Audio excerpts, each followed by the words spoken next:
This video is to help those living with dementia. That includes the person with the diagnosis, and more importantly, the person that cares for them. In an ideal world, we'd want both of you to attend when we discuss your treatment options, because they will have changed since you've been diagnosed, as it's going to be more difficult for you to maintain a healthy mouth. As your capacity is likely to decline, we need to take a little bit more radical approach on what treatment options are available while you're still able to have the treatment. Ideally, we want to maintain regular appointments with your regular dentist and hygienist, because that helps with your cooperation. The medication that you're on often works against us because you end up with a dry mouth, leaving you more prone to oral disease.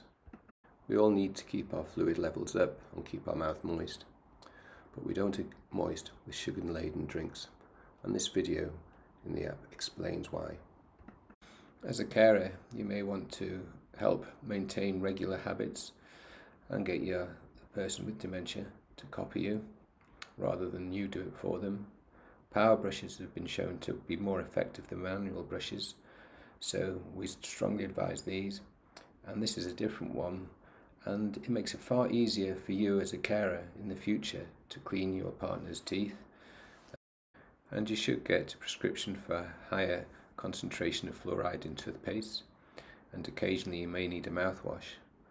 But there are other products available, such as this toothpaste, which has been developed in the UK and has been licensed in the States. It works by actually adhering to the tooth and also releasing some of the minerals that we lose in a dry mouth. And there are other products available elsewhere in the world that help stop decay in the mouth. And there are other innovations elsewhere. As we all know, we can have clear aligners, but the same technology for them can also help people in care homes. We could apply fluoride varnish at the home, or even better, some other solution that does more than just add fluoride, as in the toothpaste that you saw earlier. So the technology that we have in the dental surgery can now be taken to care homes, and this goes on in the States already, so why don't we do it more here? Well, it's going to be cost. In a few years' time, these scanners will be able to diagnose the caries, and we can use our mobile phones. Probably not so much like this, it's the best video I could find, but like this, using your mobile phone to scan the denture before you use it, so that we can print it when that event happens. We will be able to send files to dental labs to get dentures made within 24 hours. And these cheap cameras will be useful in sending photos to your dentist.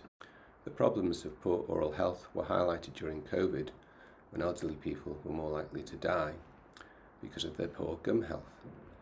But we can still apply these three aspects.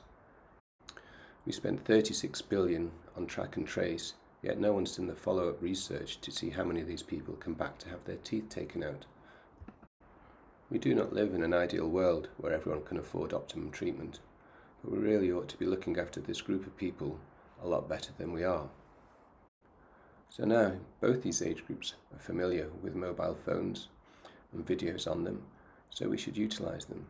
And hopefully you've downloaded the app and this is where you're looking at the video at the moment. But if not, go to the website careforteeth.org, where there's further advice. And we now know improved oral health is directly related to your general health. The best support for those living with dementia is probably similar to those in fellowships such as AA, so join a group like this. And clearly I've got an interest, and this is why. So I've made this for you, Dad. I know you would have wanted people to have benefited from your experience.